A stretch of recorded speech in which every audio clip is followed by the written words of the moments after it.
This is the Dallas Morning News.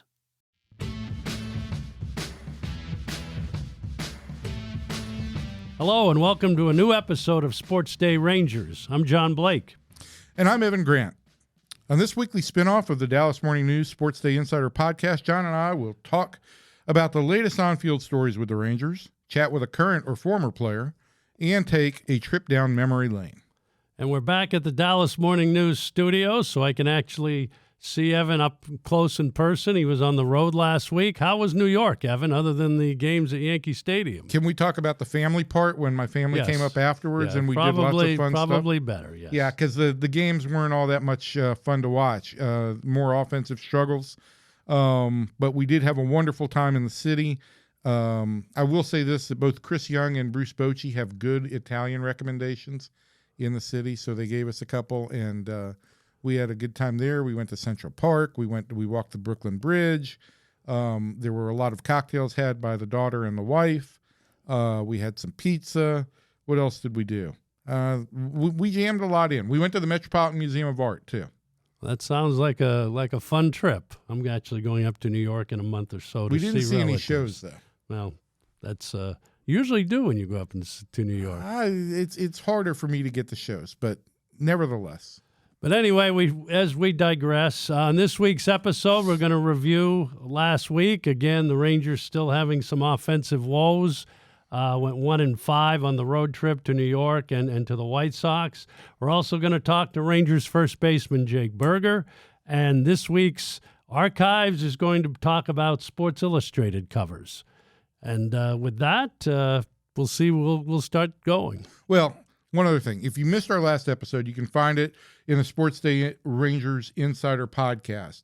We talked to former Rangers first baseman Mark Teixeira, and he revealed a pretty surprising post-career interest. And again, if you want to interact with the show, you can do so on X, formerly Twitter. I'm at Ranger Blake, and Evan is at Evan P. Grant. Remember, there's a little space between the Evan, the P, and the Grant. We call those underscores. Yes. Okay. Call those underscores. You can also reach out to the Dallas Morning News on any of the paper's social media channels.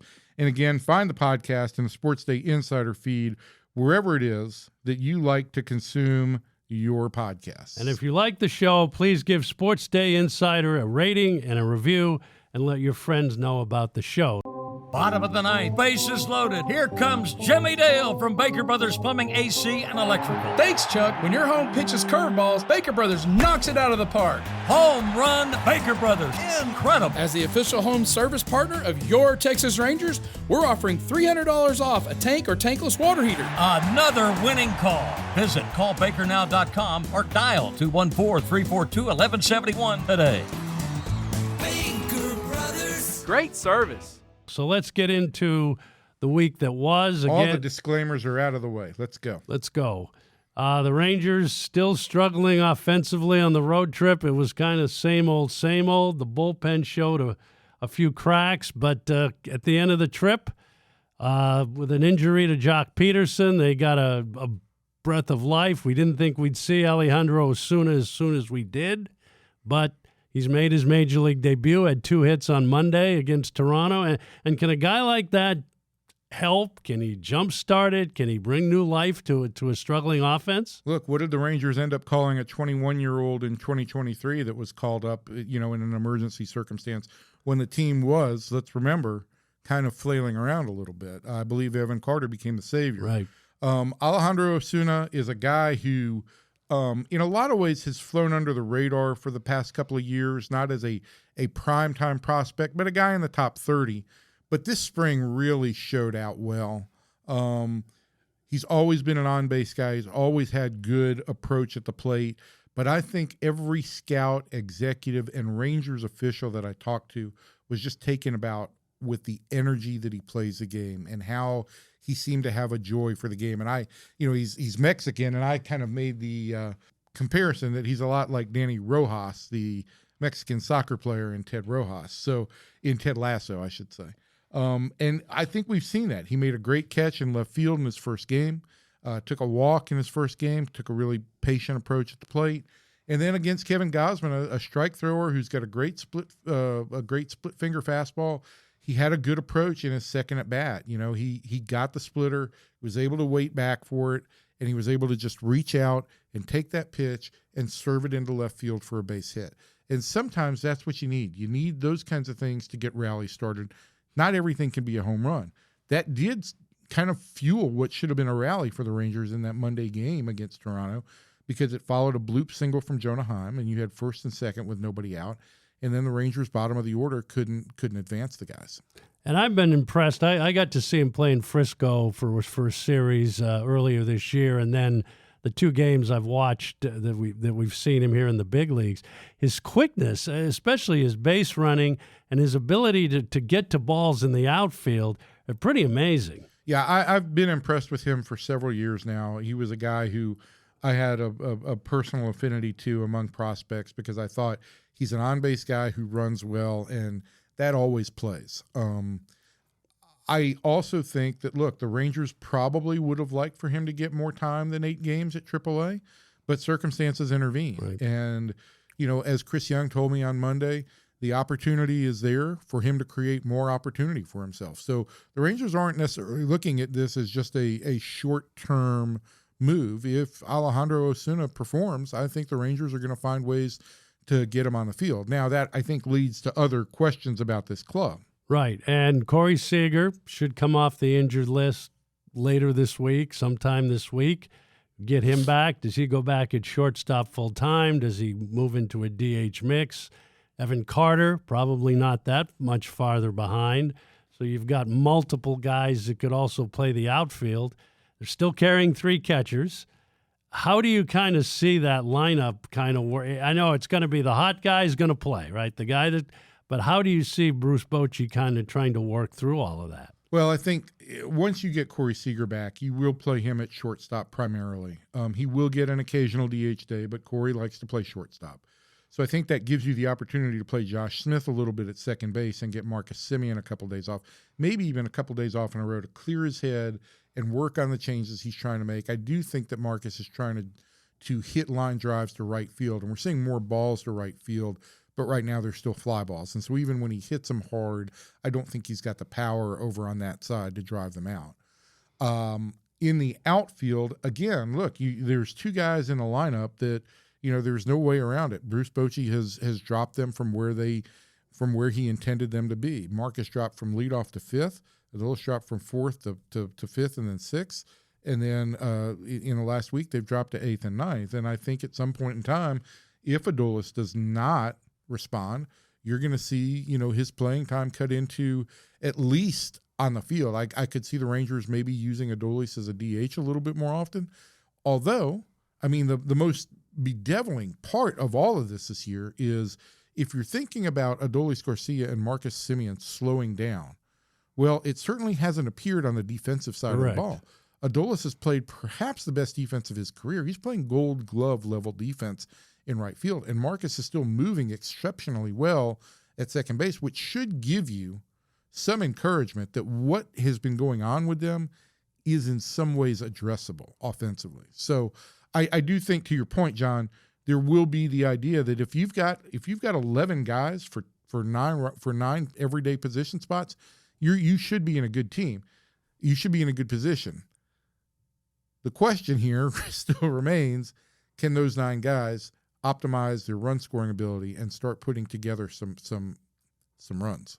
And that's a matter of finding the guys that can keep the line moving. Like we talked about, when this team has been successful, first 2 months in 2023, the real, and then the postseason of that year, they were able to keep the line moving offensively. That you didn't have you didn't put 2 on with nobody out, and then bang, bang, bang, the inning's over. And if you've got your full lineup moving in the right direction, and you do have a guy like Garcia who is prone to slumps and streaks, if he does go through a slump, it's a little bit easier to carry that guy in the 7th or 8th spot because everybody else around him is producing. When you've got 2 guys that are doing that, it does kind of tend to drag the offense down a little bit, and the Rangers need to get those guys moving forward. There's no way around it. And a little bit on the bullpen now. We've seen some little cracks in the armor. The bullpen had held up pretty well for a month and a half or so. These guys have seen a lot of work. Chris Martin going down kind of disrupted some of the flow. Luke Jackson now has been moved out of the closer's role. Another problem Bruce Bochy's trying to work through. Yes, and I think there are some potential creative fixes, at least in the short term, when John Gray or Cody Bradford or Kamar Rocker, who's probably the closest to being ready, all come off the IL. Those guys could be used in a bullpen role in the short term to kind of fill out the bullpen. But, yeah, I think we've seen some episodes where the bullpen has been worked hard early on, and that is the result is that you see some slumps there. And I think right now the overall thought process is the Rangers have spent 54 games with the offense being what it is. And it's not right now. And that doesn't mean it's not going to get right, and it doesn't mean that even if the offense has an uphill battle that this team can't make the playoffs. With the enlarged playoff field, I think it changes the entire dynamic. And where I'm getting at here is while you're trying to fix the offense and it's not producing results, you do have to prioritize some other things. And I think what we saw in the start of the Toronto series is the Rangers prioritizing the care and health of Jacob deGrom, who had worked really hard in his last two outings, going 8 and 7 innings respectively, averaging 100 pitches per outing. Rangers backed off a little bit and took him out with 5 1/3 innings when they were down by a run. And I think that they will now, going into a stretch of the schedule where they've got much more regular off days, they'll be able to protect some of their starters a little bit. But I do think the idea of being a little bit more conscious of load management with Tyler Mahle and Jacob deGrom in particular is something that will be a little bit of a focus here in the short term. And I will just say this and get out of this segment again. The offense has not been great, but you don't need this offense to be great all year. I still maintain that if you can get everybody healthy and you can put together a nice 6-week run, just like the Rangers did at the beginning of the 2023 season, that can carry you, you know? And if you do that late in the year, like Detroit did last year, that really puts you in a good position to surge into the playoffs. So the Rangers are 3 games under 500 as we record this. I am not in any way, shape, or form saying that this is not a playoff team. It's got flaws, but I think it also needs to be underscored that there's a lot of experience here. There are a lot of good things here, the pitching and the defense in particular, and there is room for improvement on the offense. I think that a hot stretch can fix a lot of things that are wrong with this club. So each week on Sports Day Rangers, we chat with a current or former Ranger. This week's guest is first baseman Jake Burger, and we'll talk to him next.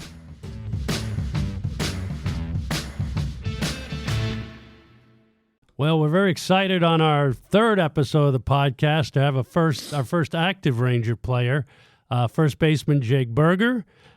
Just everybody knows about Jake. He was a White Sox first-round draft pick back in 2017 out of Missouri State University. A couple of tough years with injuries, 2018, 2019, made his major league debut in 2021.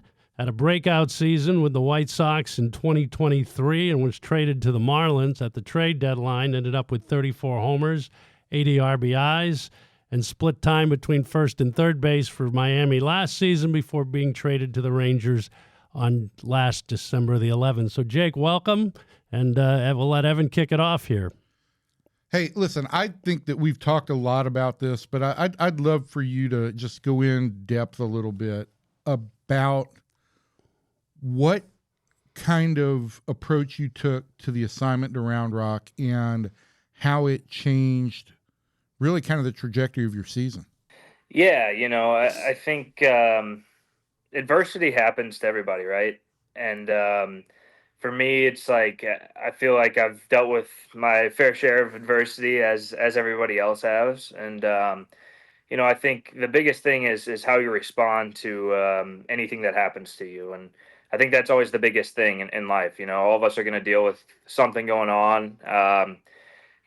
Whatever it may be, it's how you respond to that. And for me, it was, hey, I'm going to take this at full in stride. I'm going to take it in a positive attitude, take it in stride. And fortunately, I took my 3 days and I got my family settled back in Tennessee. So I had some really quality family time in May when you're not really used to that. I told my wife, I don't want to get used to seeing Tennessee in May, but it's beautiful here. And so had a really good 3 days at home, and then met the team down in El Paso. And for me, it's just about getting back to myself. I think the biggest thing on the field is just being who I am, and knowing who I am, and not getting too passive, being my aggressive, on the hunt type self. And I think I lost that a little bit in the month of April. And but yeah, I mean, I think it's a lot of it's mindset too.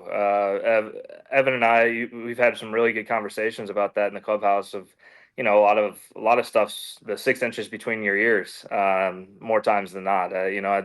At this level of the game, it's a lot of mindset and mentality type stuff. And for me, it's take everything in stride, take it positively. And sometimes something that's perceived bad, in the overall spectrum, can be really, really good. And so that's how I took that.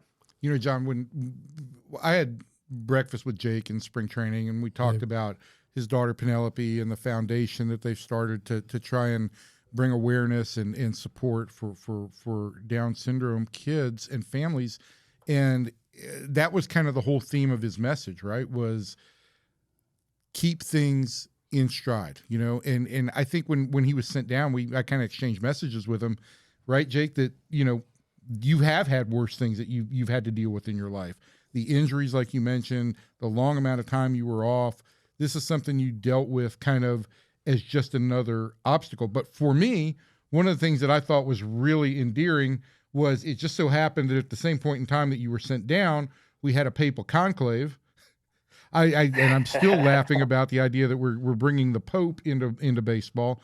But get us, you came up with this thing, new Pope, new me. I know there was a connection for you as a Catholic to Pope Leo. But how did you kind of come up with that? And did it lighten your mood? Did you need that, the idea of kind of just lightening the burden a little bit?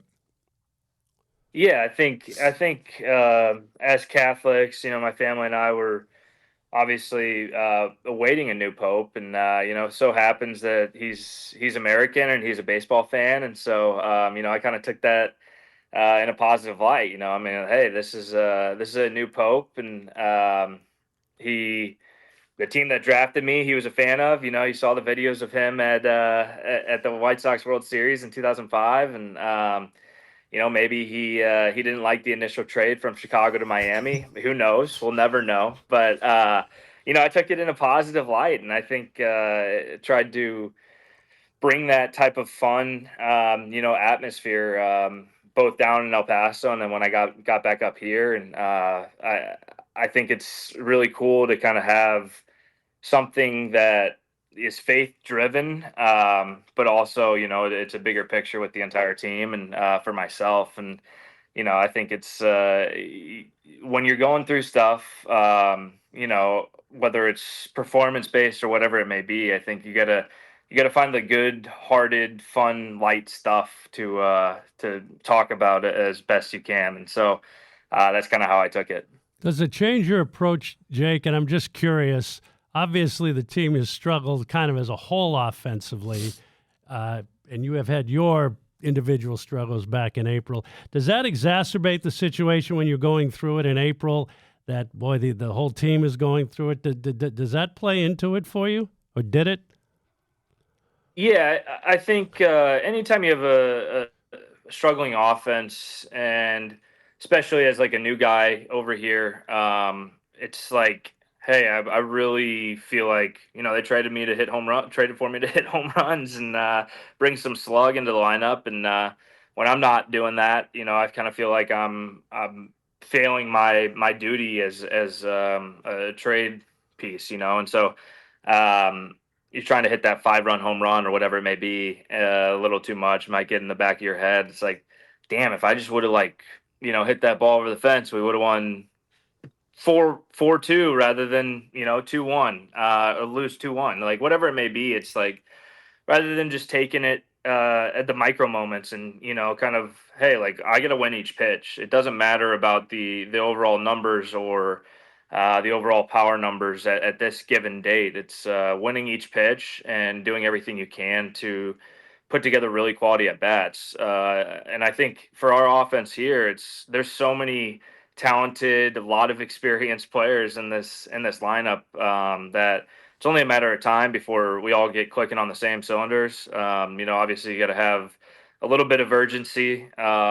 It's easy to say, "Oh, we got a lot of baseball left," which there is a lot of baseball left, but we also have to exhibit that urgency a little bit and how we go about it each night, and winning each pitch.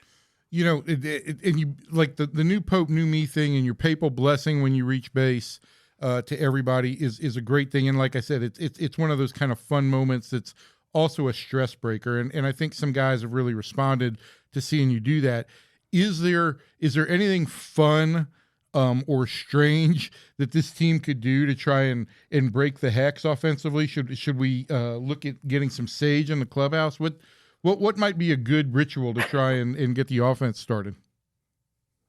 Yeah, I mean, I might reach out to the diocese here and bring in some incense and just put it throughout the entire clubhouse. I don't know how many guys would like it. I love the smell of incense, but I don't know if it's if the full organization would appreciate it.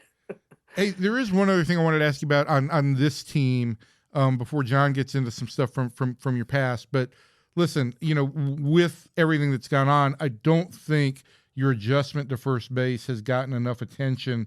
And day in and day out, when we talk to Bruce Bochy about the defense, which has really been an asset for this team, he does single out just how quickly you seem to have gotten really comfortable over there. How do you feel around the bag right now at first base compared to when you were going over there for the first time as a full-time first baseman at the start of spring? Yeah, I'm feeling really comfortable. I take a lot of pride in it. Most particular specific type plays are the picks and stuff. I feel like I've had probably 4 or 5 picks with runners in scoring position, 2 outs, and if I make the play, inning's over. If I miss it, it's a run scored. And I think I take a lot of pride in that aspect because I know what it's like to be on the other side. Making a long throw and not having a first baseman pick me up. And, it's obviously you're not upset at the guy for not picking you up, but I know how it feels to make that throw. It's like, if we just would have made that play, it's a different inning, a different ball game. And so take a lot of pride in that. And then, I think just the comfortability with Marcus over there is just getting better and better, just with what balls can he get to, what balls am I going for? That feels really good. But yeah, I think the more you play it, the more you're kind of the natural instincts just there of hey, I need to be here for a cutoff, or I need to be here for the base. And there's obviously still some weird plays where, I think last night, right? Varsho drag bunts to me. And I don't know if there's really any other play of how we positioned it, but talking through those with Ragsdale and talking through those with Marcus. And I think that just comes with experience and getting those plays more and more. But overall feeling I feel really comfortable over there. And a lot of that's credit to the guys that are around me. And then Ragsdale and I, from day one in spring training, just getting after it with footwork and hand presentation. Okay. I do want to go back. I'm kind of a college baseball geek, and so you were drafted in 2017. You played affiliate ball that year. Then you were hurt for 2 full seasons. Didn't play a game in 2018 or 2019. And then as a young minor league player, you hit the pandemic, and you played for the O'Fallon Hoots in the United Prospect League. And I guess I wasn't aware that pro guys were able to play in college leagues during that pandemic season. How did that all come about, you playing basically in O'Fallon, Missouri? Yeah, so how it kind of came about was the pandemic hit. I was going on my 3rd year of not playing organized baseball at all.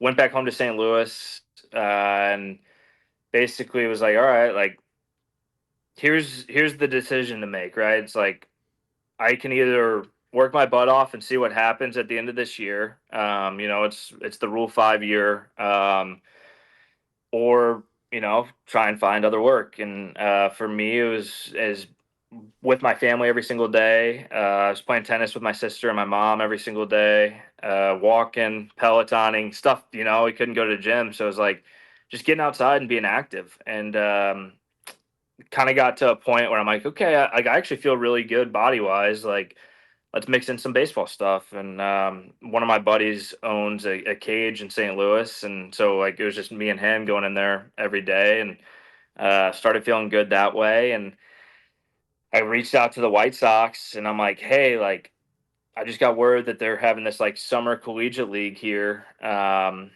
They're gonna allow some pro ball players to play in it to get some at bats and stuff. Like, are you guys okay with me playing in it? And they're like, we think that's a great idea.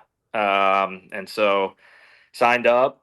I think it was like a $600 entry fee. Getting COVID tested every single day, but it was a lot of fun, and got to play with some college guys that I never would have met, and some of them are just awesome dudes that I still talk to. And my dad coached for a little bit. Joey Hawkins, who's the head coach at Missouri State, was our head coach for a while on that team. So just like surrounded with a lot of people from my past, and found joy again, playing baseball and not thinking about my Achilles. And at the end of that, I actually texted Chris Getz, who was the farm director at the time, the GM for the White Sox now. I texted him. I'm like, I can be up in Schaumburg, Illinois at the alt site in 5 hours if you need me, like right when the season ended. And he goes, you know what? I was just about to call you.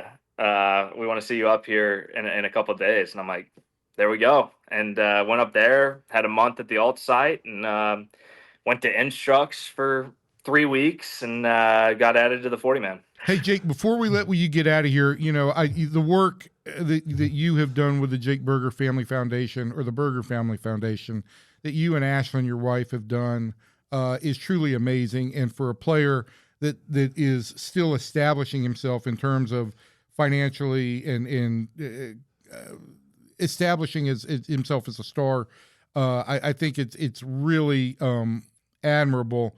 You were recognized in San Francisco when the Rangers were there. You were recognized in Chicago when the Rangers were just there. Just kind of wanted to get an update, like on what the feedback has been since you guys launched the foundation, and how it's been received, and what you felt from fans. Well, none of it's possible without my rock star wife, Ashlyn. I don't know how she does it with keeping up with the feral 2.5-year-old, and running the foundation as much as she can. It's just been kind of, I don't want to say mind blowing is the right term, but just like overwhelming in a sense of like love and support. It's just been, it's incredible. I'm at a loss for words, in a sense, just like seeing how each individual community kind of rallies around us. And we played in Chicago at the Cubs series, and it was, I don't know, like felt like 18 degrees. And I had the opportunity to meet a girl with Down syndrome that wants to be a sports podcaster, and I did a couple question Q&As with her, and then couple minutes later, a 30-year-old with Down syndrome was down like by the tunnel there, and had my jersey and wanted to trade me a Kit Kat, because I guess he saw that Kit Kat's my favorite candy, for a signed bat, and got to take a picture with him and talk to him and talk to his mom and dad. It's just been overwhelming. Everywhere we go, we're getting support and love, no matter what. And for us, we feel like we're standing on the shoulders of giants with a lot of the organizations that have come before us, whether it's Gigi's Playhouse, and that's why we're doing our tour.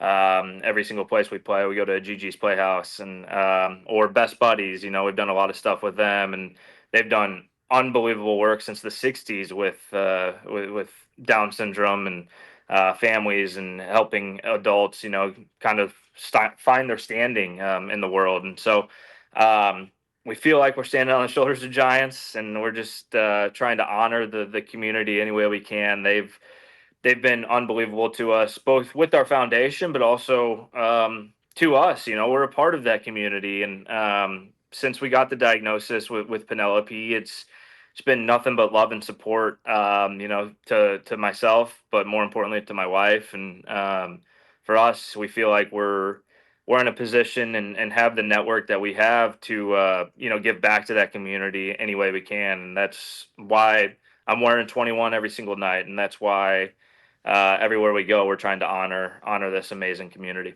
Last thing before you go, 5 very quick rapid fire questions. This is first thing that comes to the top of your mind. This is a little segment we call Better Get to Know a Ranger. You ready? Yep. All right. What does Jake like on his perfect burger?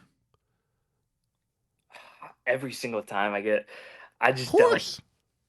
I bounce around on this one, but it's been more times than not right now. It's been a barbecue burger. So there's barbecue sauce, caramelized onions, mushrooms, provolone, and I think that's it.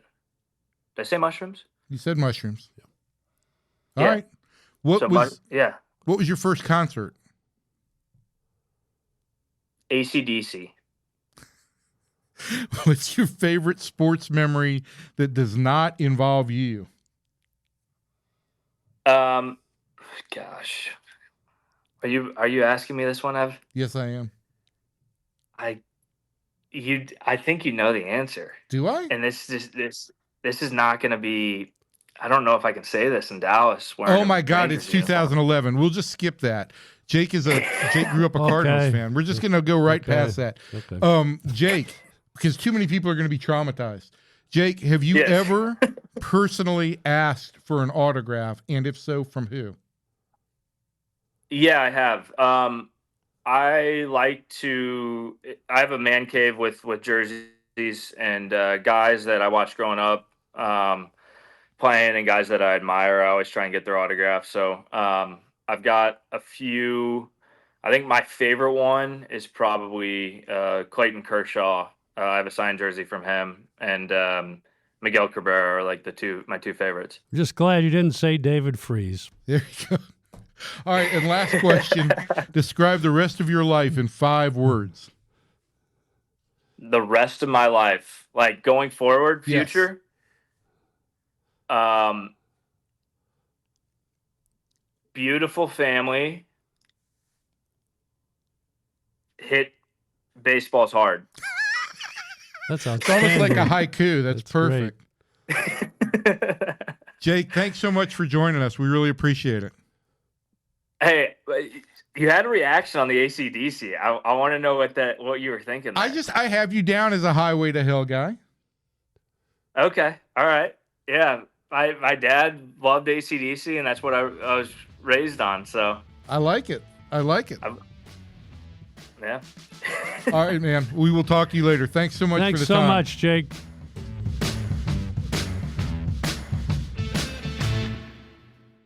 So on the archives in Arlington this week, we're going to talk about something that PR guys back in the day were always trying to get, and that is their players or team on the cover of Sports Illustrated. These days, Sports Illustrated certainly isn't what it used to be. Comes out 12 times a year if you're lucky to get it.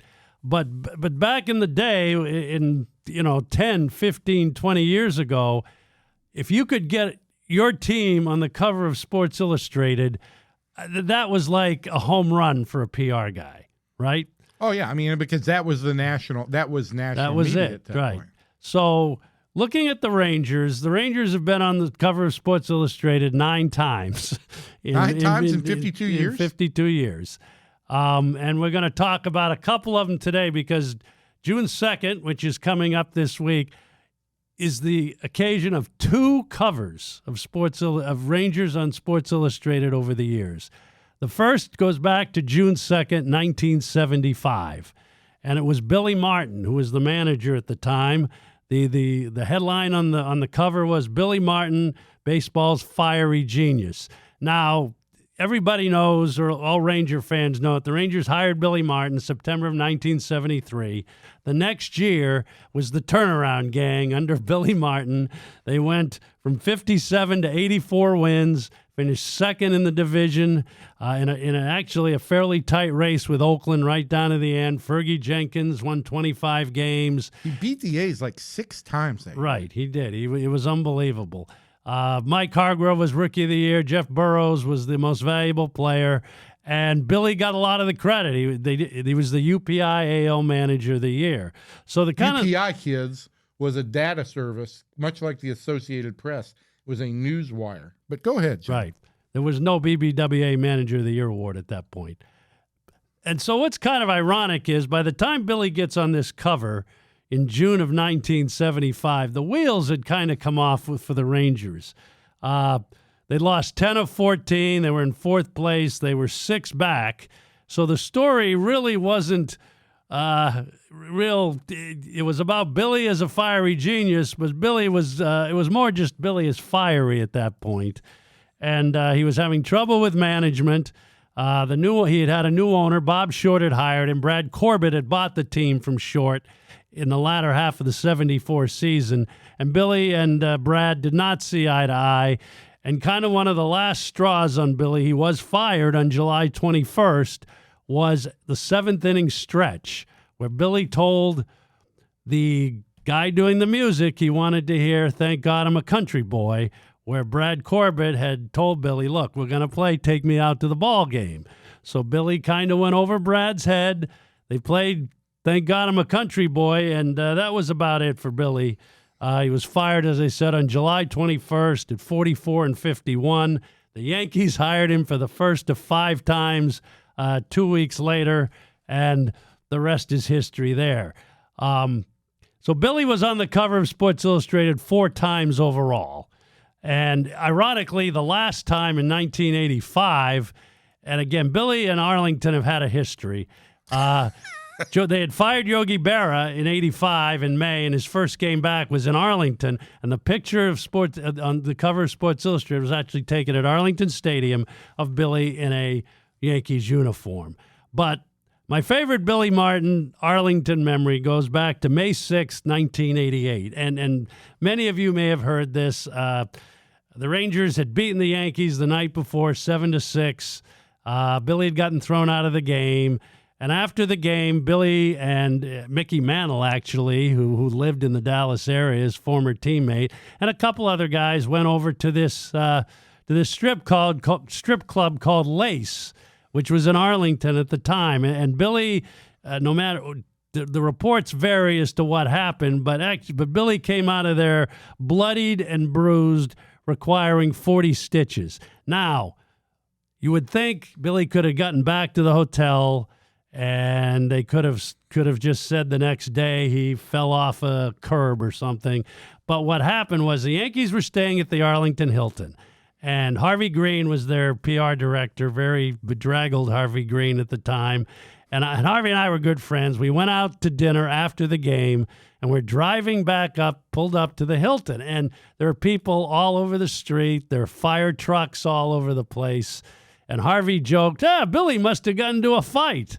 And what happened was he had gotten into a fight. That's what had happened. Somebody had pulled the fire alarm at the Arlington Hilton. There was and they'd evacuated the hotel, so people are out front.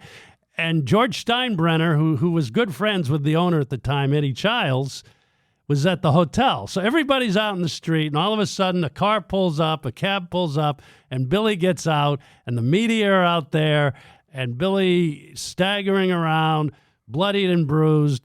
And so what could have been kind of swept under the rug a little bit did not happen. It became a huge thing, and Billy got fired again about 2 months later.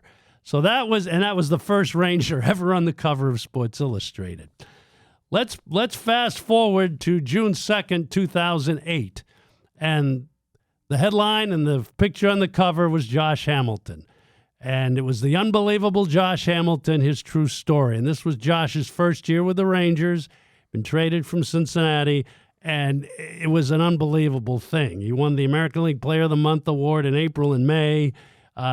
Through the end of the month that year, he had in 59 games. He'd driven in 67 runs with an OPS over 1,000. And Evan, and you were there for kind of the Josh Hamilton phenomenon. This was the first of 2 covers for Josh. But what do you remember about that time? Yeah, it's the funny thing, John, is when we talk about this, and I look back at the stats, the numbers were incredible for those first 2 months. He hit 326 with a 974 OPS and 14 homers. But this maybe should tell you all you need to know about the Josh Hamilton phenomenon is that the start of 2008, even though it ended up with a Sports Illustrated cover, for me, doesn't even fall like in the top 5 of my Hamilton memories. My first memory with Josh goes back to going to his home in North Carolina right after the trade and having a real sit down with him and going to see him talk and give testimony at a church that night, and having a guy come over and drug test him in the home to the point where Josh says to me, a perfect stranger, "Hey, you want to come see me pee?" And I said, "No, I'll pass on that, Josh. I'll take your word for it." But every year with Josh, there was an incredible number of interesting stories, and the things for me that stick out are still the MVP season in 2010, the home run in Game 6 of the World Series in 2011, and the 4-homer game in Baltimore in 2012. Those are the things that stick out. Also, the compassion that Josh showed after the fan fell, Mason Stone fell over the Shannon Stone, 2011. Yep, fell over the railing and tragically died at the ballpark in Arlington. It was those 5 years of having Josh Hamilton, and then the 2015 return were just chock full of stories. Most of them really, really good. Some of them, unfortunately, on the other side. But it was a real privilege to have spent as much time as I did kind of chronicling this unbelievable phenomenon. And he was, you mentioned Mickey Mantle a minute ago. He was Mickey Mantle. It's unfortunate that Josh's career was as short as it was, but for the 5 years that he spent in Arlington, he was as good a baseball player as I have ever seen. And the second, and Josh and Nolan Ryan are the only 2 Rangers ever to be on 2 covers. The second time for Josh was after the 4-home run game in 2012, and that season did not end up well. Josh dropped the ball in Oakland, and the Rangers lost the division. They lost the wild card, and then Josh went on to the Angels. But like Evan says, for a PR guy in those days, one of the challenges, but also watching him every day when he was healthy and playing well, it was an absolute joy. So that's going to do it for episode 3 of Sports Day Rangers, and we thank you for joining us. Don't forget to check out more sports content from the Dallas Morning News and the Sports Day Insider podcast with my pal Kevin Sherrington. He kind of likes John okay, but I don't know how much they really get along. We all have dinner every once in a while. And that podcast appears in the same podcast feed as this feed. It's the Sports Day Insider feed. And if you have any questions for us, please ask them on X.